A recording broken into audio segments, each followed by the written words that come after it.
பிரதமர் மதுரைக்கு வர இருக்காரு.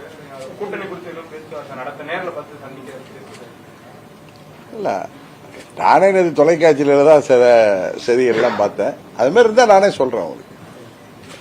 பட்ஜெட் தாக்கலா இருக்காது. இதுதான் இந்த தேர்தல் எப்படி சட்டமன்ற பொது தேர்தலுக்கு முன்னாடி இன்றைய முதலமைச்சர் திரு ஸ்டாலின் எப்படி தேர்தல் அறிக்கைங்கிற பேர்ல பல்வேறு ஏமாற்று திட்டங்களை அறிவித்து ஆட்சிக்கு வந்தாரோ, அதுபோல இப்ப பாராளுமன்ற தேர்தல் வர்றதுனால அவர் உறுதியாக செய்ய முடியாத திட்டங்களை அறிவிச்சிருக்காரு மக்களை ஏமாற்றுவதற்காக. அதான் ஒரே வரியில சொல்லணும்னா அதான் இது மக்களை அவர் சொன்ன மாதிரி தமிழ் கனவுங்கிறத தாண்டி திரு ஸ்டாலின் அவர்களின் பகல் கனவா தான் அந்த பட்ஜெட் இருக்கு. சட்டமன்ற கூட்டத்தில் எதிர்கட்சியாக அதிமுக கொச்சியில் இருக்கவங்க ஒரு ஜோக்கராகவே பார்த்து திமுக பதில் சொல்றாங்களே, தொடர்ந்து இப்ப இந்த திரிசா மேட்டர் ஓடிட்டு இருக்கு.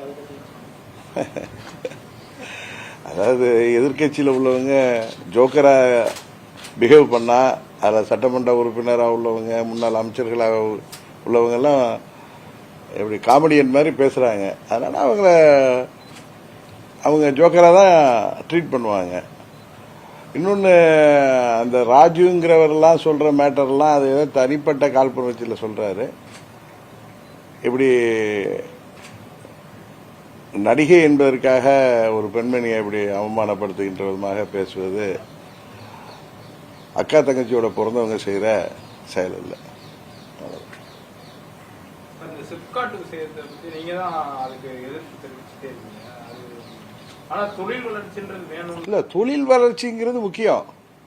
அதே நேரத்தில் விவசாய நிலங்களை அழிச்சு அங்க தொழில் வளர்ச்சி வேணுமாங்கிறது தான் கேள்வி. இப்ப திமுக தேர்தல் அறிக்கையிலேயே விவசாயிகள் விரும்பாத பகுதிகளில் விவசாயம் பாதிக்கப்படும், விவசாயிகளுடைய அனுமதி இல்லாம வேறு கன்வர்சன்ஸ் மாற்றத்தை விவசாய நிலங்களை நாங்கள் செய்ய மாட்டோம்னு சொல்லி தான் அவங்க தேர்தல் வாக்குறுதியிலே சொல்லியிருக்காங்க. அப்படி இருக்கிறப்ப அவங்க அந்த விவசாயிகள்லாம் எதுக்கு போராடுறாங்க? அவங்க விளைநிலங்கள் அழிக்கப்படக்கூடாது. தரிசா கிடக்கிற நிலங்கள்ல எத்தனையோ இடங்கள் இருக்கு. எல்லா மாவட்டத்திலையும் சிப்காட் வந்துச்சு. இப்ப நம்ம ஹைவேலயே பாத்தீங்கன்னா ஆசனூர்கிட்ட சிப்காட் இருக்கு. யாரும் அதை எதிர்க்கல. ஏன்னா அது தரிசான இடம். வறண்ட பகுதிகளில் ஆரம்பிச்சா விவசாயம் பாதிக்காத பகுதிகளை சுற்றுச்சூழலை பாதிக்காம அமைக்கணுங்கிறது தானே விவசாயிகள் மாத்திரம் எல்லோருடைய கோரிக்கை. இந்த ஆட்சியாளர்கள் தேர்தல் வாக்குறுதியிலே அதை சொல்லியிருக்காங்க. அவங்க வாக்குறுதி எண்ணிக்கை நம்பர் எனக்கு ஞாபகம் இல்லை. வாக்குறுதியிலே சொல்லியிருக்காங்க விவசாயிகளில் விரும்பாத விருப்பத்தோட அவங்க அனுமதியோட தான் விவசாய நிலங்கள்லாம் வேற உபயோகத்திற்கு எடுத்துக்கொள்ளப்படும் அப்படின்னு சொல்லியிருக்காங்க. அது சொல்லிட்டு அவங்களே அதை மீறுறாங்களே. அதுதான் அதனால தானே விவசாயிகள் போராடுறாங்க. இப்ப 8 வழிச்சாலை பழனிசாமி இருந்தப்ப கொண்டு வரதுக்கு திட்டம் போட்டார் சேலத்துக்கு.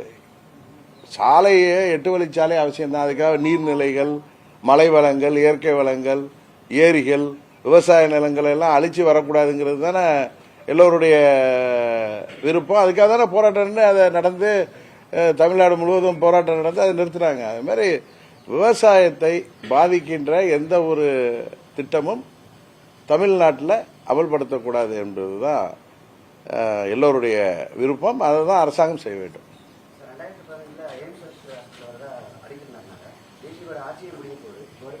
அது நீங்க பிஜேபியை சேர்ந்தவங்களை தான் நீங்க கேட்கணும்.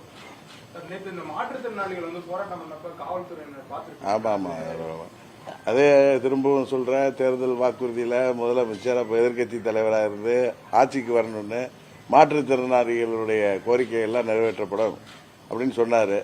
இன்றைக்கு அவர்களை ஹிட்லர் ஆட்சியில் நடக்கிற மாதிரி காவல்துறையை வைத்து மாற்றுத்திறனாளிகளை அவங்க ட்ரீட் பண்ற விதம் ரொம்ப உண்மையா வருத்தமா இருக்கு. அதை பாக்குறதுக்கு அரசாங்கம் மாற வேண்டும். இல்லாட்டி மக்கள் இதுக்கு தகுந்த தீர்ப்பை வழங்குவார்கள்.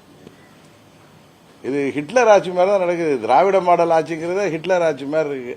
இப்படிதான் உங்களுக்கு தெரியும். இன்ன பல ஆண்டுகளாக நூற்றாண்டுகளாக போராடி வேலை நேரத்தை 8 மணி நேரமாக உலகம் முழுவதும் போராடி பல உயிர்கள் நீத்து புரட்சிகள் நடந்துதான் 8 மணி நேரமா தொழிலாளருக்கு வேலை நேரம் ஒதுக்கப்பட்டது. 12 மணி நேரமா உயர்த்தணும்னு சொன்னப்பே நம்ம எல்லாம் சொன்ன ஹிட்லர் மாதிரி இருக்காருன்னு விட்ரா பண்ணிக்கிட்டாரு.